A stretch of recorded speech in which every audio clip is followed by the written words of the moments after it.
I'm Amara Vukovic, 31 years old, and tomorrow at noon, everything changes.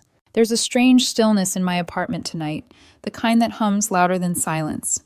Half-filled boxes line the hallway, each labeled neatly in black marker, Kitchen Books Memories. The lease for my new place sits on the counter, signed and dated. The movers come at 8. In the bedroom, Albert is still asleep. His hand drapes carelessly across the side of the bed where I used to fit perfectly. He doesn't know that by this time tomorrow I'll be gone. I check my phone. The calendar notification glows in red prenup sunset clause 12:00 p.m. 547 days since we signed it. And I've counted every single one. But before I explain why I'm here alone, wide awake, surrounded by boxes, I should go back to where it began. 3 years ago, I met Albert Reeves at a sustainability conference in Singapore. He was giving a talk about green architecture, tall, confident. His sleeves rolled up like he built every project himself. I was there representing my family's manufacturing firm, Vukovic Industrial Solutions, a third-generation business my parents built from scratch. Albert was magnetic, smart, ambitious, the kind of man who could make you feel seen in a crowded room. We exchanged cards, then dinners, then weekend trips that felt like scenes from a movie. I thought I'd met someone who finally understood me, not just as the business daughter, but as Amara, the woman behind the numbers. 8 months later, he moved into my condo overlooking the city skyline. It felt like a shared victory. My friends said we were the power couple of the year, two professionals, equal in ambition, partners in life and vision. Back then, I believed it. When Albert proposed, my parents were thrilled, but cautious. My father, who spent 30 years turning a small garage workshop into a national brand, sat me down the night of our engagement. "You need a prenup, Amara." I remember how the word hit me cold metallic. "Dad, that's not romantic." "Neither is losing what we built if something goes wrong." He wasn't wrong, but part of me hated that he said it. I wanted to believe love was stronger than caution. Still, I called our lawyer, Frederica Tran, a family friend. She drafted something fair, just protection for the business. Albert said he understood, but I saw the flicker in his eyes when he read the word assets. "You think I'm after your money?" he asked. "No," I said too quickly. "It's just legal stuff. My parents insisted." He eventually agreed with a condition, a sunset clause. After 18 months of engagement, if we weren't married yet, the terms would shift. He'd receive substantial financial support and a share of any property we acquired together. "If you string me along for over a year and a half, I deserve some protection too," he'd said, smiling. "Fair enough," I'd replied. I was in love. What could go wrong in 18 months? Everything. At first, things were perfect. He was thoughtful, affectionate, the kind of partner people envied. But subtle changes crept in like rust spreading under paint. He started commenting on my choices. "Your Toyota's reliable. But shouldn't we drive something that matches your company's image? This condo's cute, but you could easily afford something bigger." When I reminded him he had his own career, an architect with a good salary, he'd laugh it off. "Relax, babe, I'm just dreaming out loud." But the dreams always cost more, and they were always mine to fund. Then came the wedding planning. Albert wanted a destination wedding in Italy with 300 guests. I wanted something intimate here at home, family close friends. He called my version boring. I called his performative. We fought about it for weeks until one night, staring at our spreadsheets, he said, "You're being cheap, Amara." That word landed harder than I expected. Cheap. My family had built their success by saving every dime, surviving recessions and bankruptcies. Being careful wasn't cheap, it was survival. I should have walked away then, but I didn't. Love makes you deaf before it makes you blind. 6 months into our engagement, Albert's tone changed. He started attending work dinners without me talking about promotions, clients, and image. When I asked about the wedding, he said, "Maybe next year. I need to focus on my career right now." The way he smiled tight rehearsed something about it didn't sit right. That night, I couldn't sleep. His laptop was open on the dining table. The screen glowed with a spreadsheet, dates, months, countdowns. The last cell read 547 days. I thought it was a project deadline. It wasn't. It was the sunset clause. A chill ran through me that night. I lay in bed beside him, pretending to be asleep, while my mind raced. He wasn't postponing out of love or fear of commitment. He was waiting it out. Waiting until the clause turned in his favor. Waiting to secure what wasn't his. Now sitting here, surrounded by taped boxes, I glance at the clock. 2:37 a.m. Albert shifts in his sleep, murmuring my name. I look at him, not the man I loved, but the man who miscalculated me. I whisper quietly, almost to myself. You counted the days, Albert. You just didn't count mine. Tomorrow, when the sun rises, I'll leave this apartment before he even wakes up. The papers are ready. The lease is signed. Frederica will file everything before noon.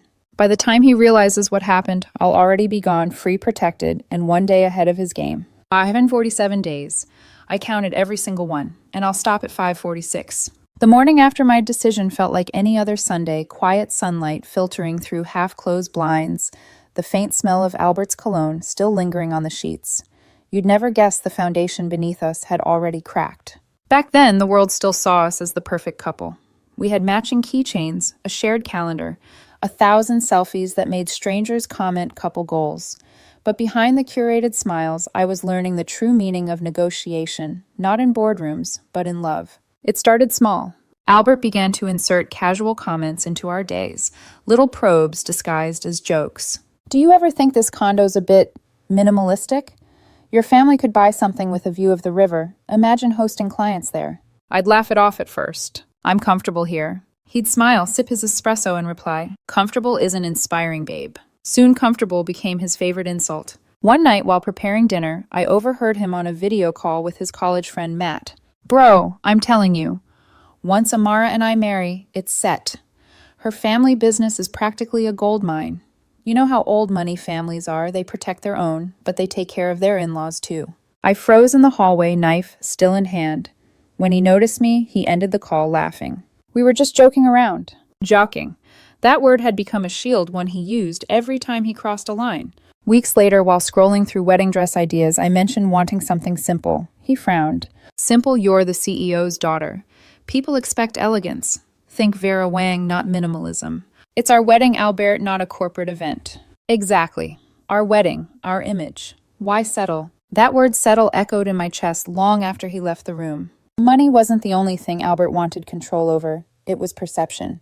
Every choice I made reflected on him. He started dropping phrases like power couple and social synergy. He wanted glossy magazine spreads, sponsorships, photo shoots. When I protested, he laughed again. You're thinking small. We could be an empire. I didn't want an empire. I wanted peace. There were moments I tried to rationalize it. Maybe he was ambitious. Maybe he just wanted us to live beautifully. But ambition without empathy feels like hunger. It devours whatever stands between it and the next meal. My friend Layla noticed before I did. She had been my college roommate, now a psychologist who read people like open books. We met one evening for coffee. She studied me quietly before saying, You used to talk about your dreams, Amara. Lately you only talk about his. I tried to brush it off. He just has big plans. No, he has big appetites, and you're feeding them. Her words stung, but deep down they stuck. The first real fracture came during wedding planning. Albert wanted a destination wedding in Tuscany vineyards, string quartets, a drone capturing every sunset. The price tag was astronomical. I showed him our shared spreadsheet. We can afford a beautiful local ceremony, but Tuscany is too much. He leaned back, eyes narrowing. You make 6 figures, Amara. Your family owns half the factories in this city. What's the problem? The problem, I said, is principle. I don't raid business accounts for personal things. You're being dramatic. It's one weekend. It's one signal to everyone that money defines us. He stood jaw tight. You sound like your father, counting pennies in a palace. I stared at him, stunned by the contempt in his tone. And you sound like someone who forgets whose palace it is. That was the first night he slept on the couch. For weeks, tension simmered. He started working late, claiming client dinners and project deadlines. But sometimes I'd find receipts, luxury restaurants, designer stores. When I asked, he'd say, Client gifts, babe. Networking costs money. I wanted to believe him, but doubt was already a steady pulse in my veins. One evening, while folding laundry, I noticed something strange. A letter from his bank addressed to Mr. and Mrs. Reeves. We weren't married. My heart tightened as I opened it. Inside was a loan approval notice, joint collateral listing my condo as the proposed asset. When I confronted him, he barely blinked. Relax, it's a draft. I didn't sign anything. But you were going to. We're engaged, Amara. It's our future. Why are you acting paranoid? I didn't reply. My silence scared him more than anger would have. After that, he changed tactics. The sweetness returned. Dinners at home. Compliments. Flowers delivered to my office with notes like, for the woman who makes me better. But it was all rhythm without music, gestures without sincerity. The warmth felt rehearsed, a performance for a role he was determined to keep until opening night. Months later, his career took off. promotion to senior architect, corner office, tailored suits. He started using phrases like status alignment and long-term leverage. And then one night after dinner, he looked at me across the table and said softly, "Maybe we should postpone the wedding." My fork froze midair. Postpone. Just for a year or so. Things are moving fast at work, and I want to give you the wedding you deserve. That same smooth smile stretched across his face, the one that never reached his eyes. Something inside me whispered he's waiting. That night I stared at the prenup in my desk drawer. 18 months. I did the math, we were already at month 16. A thought crept in, cold, absurd, terrifying. He's delaying it on purpose. I dismissed it. Then I remembered the bank letter, the joint assets, the casual talk about what my family could afford. Pieces began to click together. I didn't sleep that night. I sat by the window, watching city lights flicker like signals I could no longer read. Layla's words echoed again. He measures love in assets. For the first time, I realized she wasn't exaggerating. Albert wasn't waiting to marry me. He was waiting to own me. By dawn, my heart had turned from confusion to quiet calculation. If he was counting days, so could I. And I'd make sure when that final day came, I'd be the one holding the clock. When people talk about heartbreak, they describe it as loud, doors slamming, voices rising, tears spilling. Mine was quiet. So quiet I almost mistook it for peace. After Albert postponed the wedding, life slipped into a strange normal.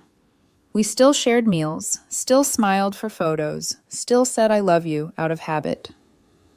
But the warmth had drained out of the words. They were placeholders now, syllables that used to mean something.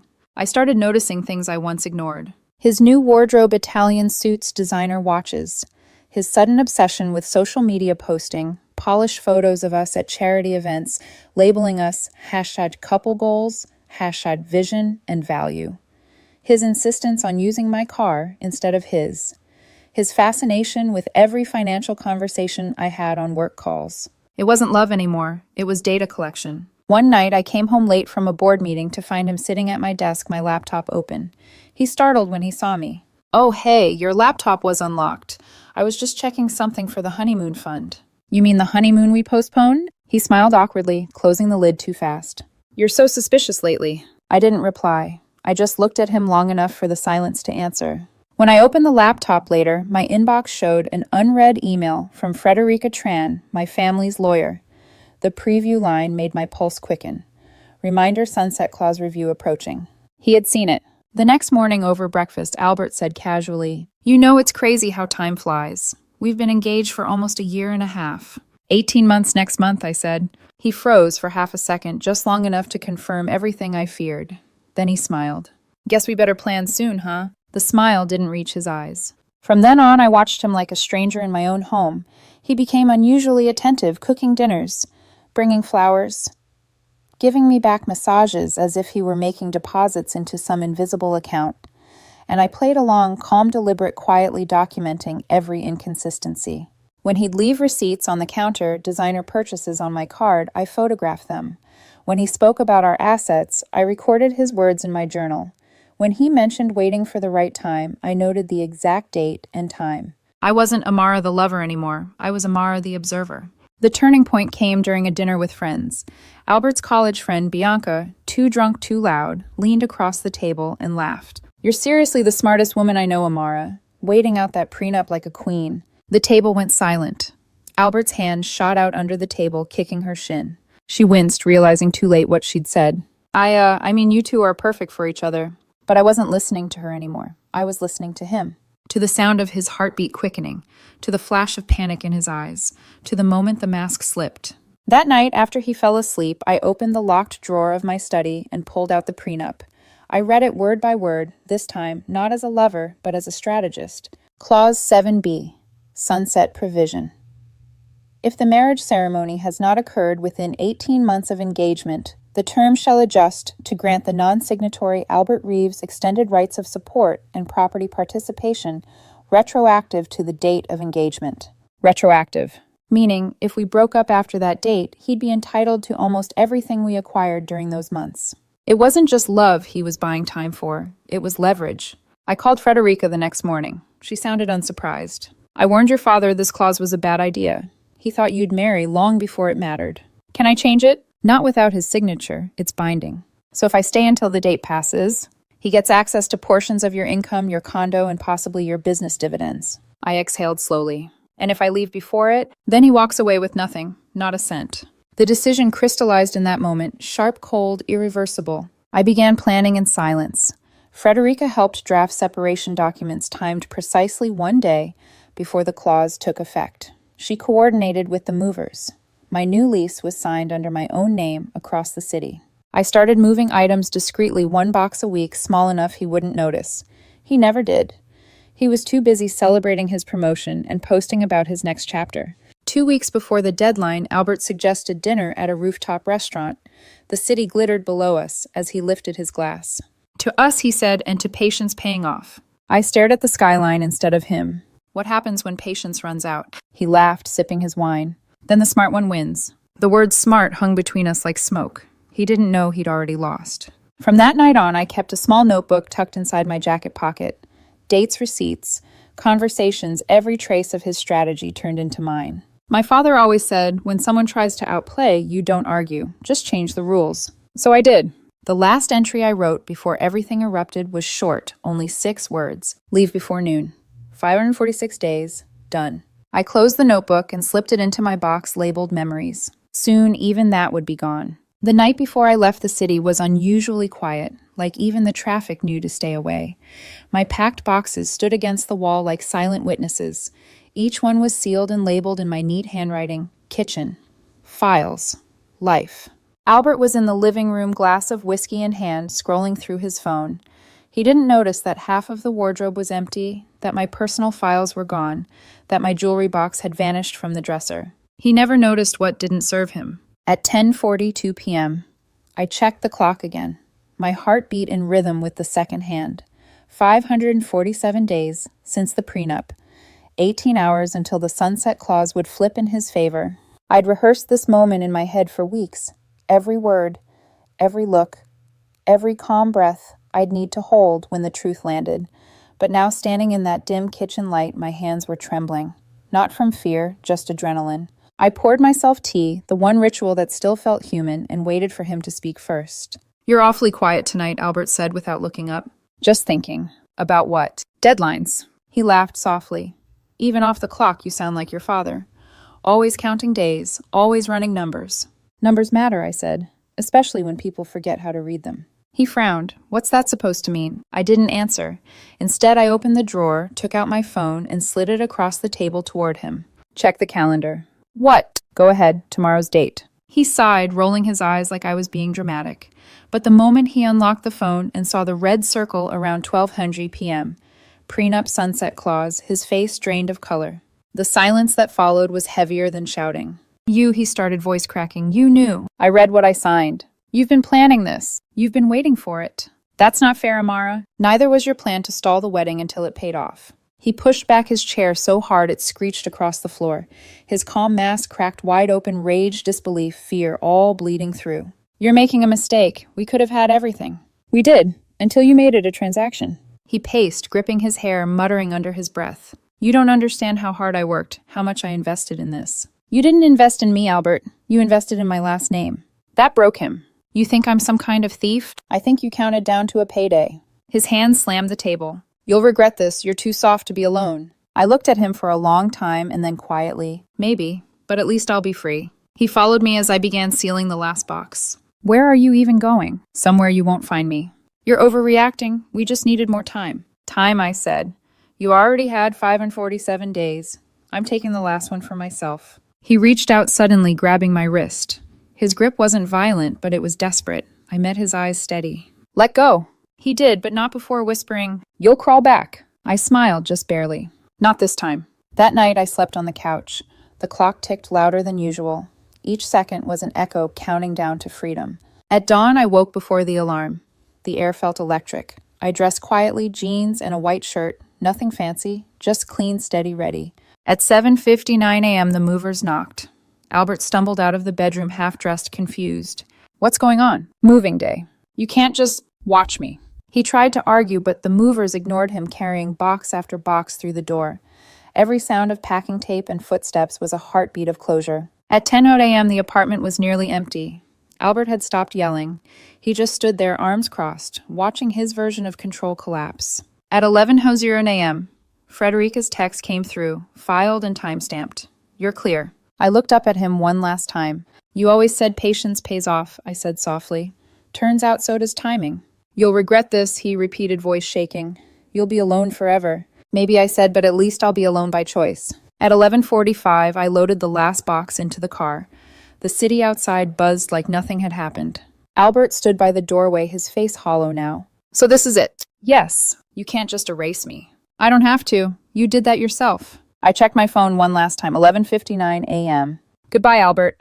The elevator doors closed. By 12:00 p.m. I was gone. The prenup expired at noon, but by then so had we. I drove across town with the windows down, wind tangling through my hair. Tears I hadn't planned on stinging the corners of my eyes. Freedom didn't feel triumphant, it felt quiet. Like standing alone after a storm, watching the debris settle, realizing survival was the only victory that mattered. Still, as the clock struck 12, I whispered to myself, "You almost had me, Albert. Almost." And that was enough. Freedom doesn't come with fanfare. It comes with silence, and the kind of silence that tests you. The first hour after leaving felt like floating. I sat in my car outside my new apartment, surrounded by cardboard boxes and sunlight I hadn't noticed in months. My hands shook as I unlocked the door, set down my keys, and exhaled for what felt like the first time in years. But peace doesn't last long when someone like Albert realizes you've beaten him at his own game. At 12:47 p.m., my phone buzzed. "You won't get away with this." At 12:53 p.m., another text. "You think you're clever, I'll ruin you." By 1 p.m., the messages had multiplied. Half threats, half guilt trips. "I gave you everything. You'll regret walking out on real love. My lawyer says this isn't over." I turned the phone face down and let it vibrate itself into silence. Frederica called an hour later. Her tone was brisk, calm, protective, the kind of voice that made chaos feel manageable. "The papers went through cleanly," she said. "You're legally clear. He has no claim." "So he's just angry." "He's angry but powerless. Don't reply to anything. We'll handle it if he crosses the line." I thanked her and hung up. But anger with nowhere to go doesn't fade, it festers. That evening, Albert's campaign began. Bianca, the same friend who'd once joked about waiting out the prenup, posted an Instagram story. "Men who betray loyalty deserve to lose everything." His sister shared a quote about cold women who use love as leverage. Then, one by one, mutual friends began texting me versions of the same message. "What really happened?" "He says you trapped him. You could at least talk to him. He's devastated." I didn't answer. Not one. By nightfall, Albert had turned into a victim in the story he told everyone else. 2 days later, he escalated. I came home from work to find a bouquet of lilies at my door, my favorite once now, a symbol of manipulation. The note read, "Let's talk before this gets ugly." I left the flowers on the doorstep until they wilted. That night, Layla called. "I saw the post," she said. "He's spinning it fast." "Let him spin," I said, tired. "Eventually he'll run out of thread." "Are you okay?" Honestly, I paused. I thought leaving would feel like freedom. It feels more like detox. Layla didn't say anything. She just breathed softly on the line. Sometimes silence from the right person feels like shelter. 3 days after that, I got a call from my younger brother, Luca. He didn't bother with small talk. "What the hell did you do, Amara?" "Good to hear from you, too." "Dad's furious. Albert's been calling, saying you blindsided him. The press could get wind of this. Do you know what that would do to the company's image?" "Albert's lying, Luca. I had every legal right to leave." "Legal, sure, but optics matter. You made us look ruthless." I bit back my frustration. "You're worried about the company. I was worried about my life. You always dramatize things." Then dramatization saved the family business. He hung up without saying goodbye. I stared at the blank call screen for a long time, realizing that winning doesn't mean everyone claps. Sometimes they blame you for not losing more gracefully. By the 5th day, the harassment shifted from public to personal. A courier arrived with a manila envelope. Inside were printouts of my social media posts with red pen marks circling captions. Scrawled across the last page in Albert's handwriting, "You're nothing without me." I took it straight to Frederica. "This crosses into harassment," she said. "We can file an injunction if it continues." "It will." She looked at me carefully. "You're calmer than I expected." I stopped expecting fairness. I'm aiming for peace. That night, I sat in my new apartment, surrounded by boxes I hadn't unpacked yet. The city lights bled through the curtains, soft and unfamiliar. I played old voice notes, laughs, whispered plans, dreams we'd recorded for each other during the good months. Each one sounded foreign now, like lines from a play I barely remembered auditioning for. For the first time, I didn't cry. I just listened until my phone died, then sat there in the dark, realizing the quiet didn't scare me anymore. Day 6 brought the storm I'd been expecting. An anonymous account posted on a gossip forum about a rich heiress exploiting her fiancé's kindness. Photos of me at charity events cropped to make me look smug cold. Screenshots of texts I'd sent months ago, edited out of context. Layla called immediately. Do you want me to report the post? You sure? People believe what fits their story. They'll move on when someone else's drama trends higher. And what about you? I'm learning to live off stage. The next morning, as I walked into the office, my father stopped me in the hallway. He looked older, heavier. Luca told me about the mess. It's handled. You should have told me sooner. Would you have believed me? He didn't answer right away, then quietly. Maybe not. We stood in silence for a long time. Then he said, Your mother would have been proud. You did what she never could. And for the first time in days, my chest loosened. That night, I sat by the window with tea watching the city again. Same skyline, different peace. My phone buzzed. One last message from an unknown number. You think you won? I didn't reply. I deleted it. Set the phone down and whispered to the empty room. Winning isn't the point. Leaving is. The silence that followed wasn't empty anymore. It was earned. There's a specific kind of madness that takes root when someone loses control. It starts with silence, then moves to noise. Then, if you don't feed it, it goes digital. By the second week after I left, Albert had gone digital. At first, it was small things. My email password stopped working. Then my company login failed. Frederica checked the timestamp. Someone had tried to reset them at 3 a.m. At 8:12 a.m., my bank called. Ms. Vukovic, we noticed an attempted login from a new device. Does the name N. Reeves mean anything to you? I didn't even answer. I just sighed. It used to. I went straight to the police that afternoon. The officer at the desk looked up when I explained everything. The prenup, the harassment, the attempted access. She nodded like she'd seen this movie before. Ex-fiancé. Yes. We'll open a report. You'll want to talk to Sergeant Harlow. She specializes in digital cases like this. Sergeant Lydia Harlow looked like she hadn't slept in a week, but her voice was steady. People like him, she said, flipping through my statements, they don't want reconciliation. They want reaction. They feed on it. So what do? You starve him. Block every channel. Document everything. If he crosses into identity theft or extortion, we'll have grounds to act. She handed me her card. Keep your phone close, but your comm closer. That night, I locked all my accounts, changed every password, and backed up my files. For the first time in years, I realized how much of myself existed in pixels and passwords. I wasn't afraid, just tired. Tired of the games of always being on the defensive. But predators mistake silence for weakness.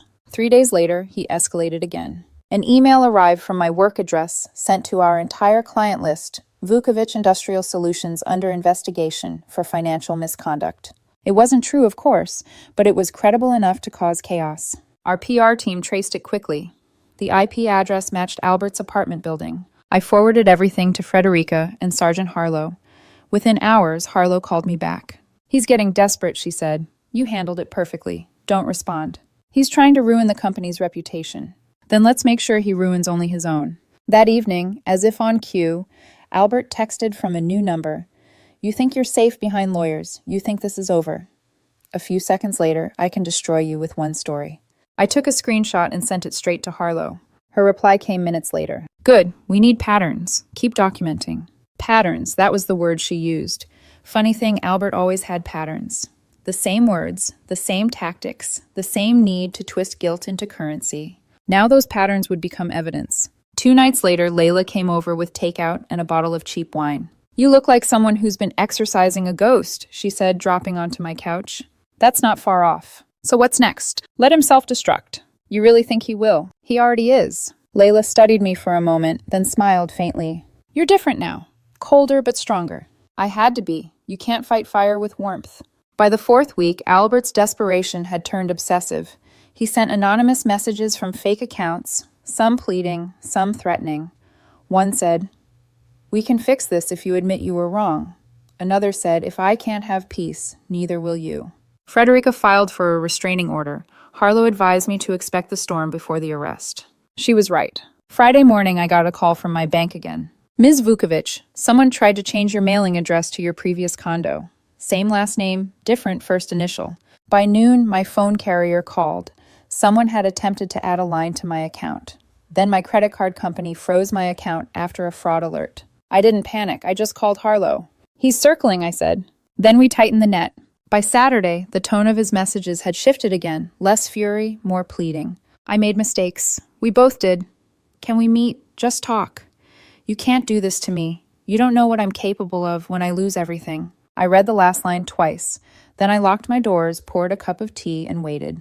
At exactly 9:13 p.m., another text came through, call me, or I'll make sure your company falls with me. That was the final trigger. I forwarded the message to Harlow. Her reply was one line, got him, sit tight. They traced everything, the IP address, the devices, even the accounts he'd used to impersonate me. It turned out he wasn't just sending messages. He'd been logging into my old work cloud, copying internal documents and editing them to look incriminating. A full digital smear campaign. But arrogance leaves fingerprints. He had used his own home Wi-Fi for every single attempt. When Harlow called the next morning, her voice carried a quiet satisfaction. We've got enough for identity theft, unauthorized access, and harassment. If you want to press charges, we'll move forward. I hesitated.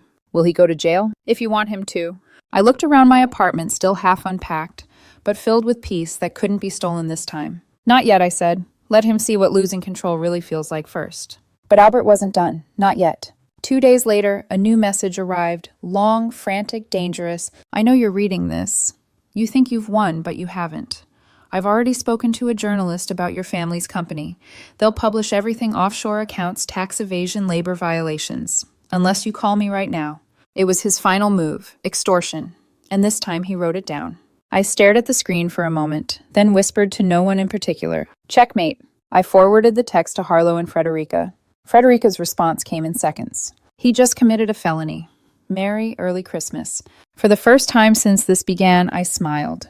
Not out of revenge, but relief. This wasn't love ending anymore. It was justice beginning. The morning he was arrested felt ordinary. Birds outside my window, sunlight breaking through thin clouds, a quiet hum from the street below. But my phone vibrated before I even took my first sip of coffee. Sergeant Harlow, we've got him. He's being taken in now. I didn't ask how or where. I just stared out the window, tracing the skyline I used to share with him. Albert Reeves, once the man I thought I'd marry, was now sitting in a holding room because he couldn't accept that his countdown had run out. Later that afternoon, I met Harlow and Frederica at the precinct.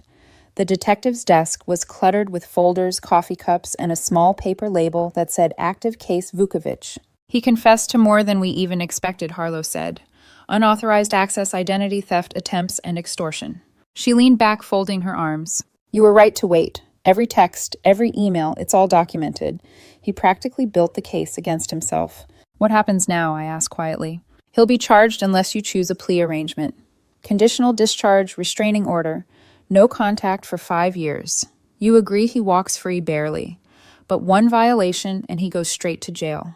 I looked at Frederica, then back at Harlow. I don't want revenge, I said. I just want silence. The court hearing was 2 weeks later.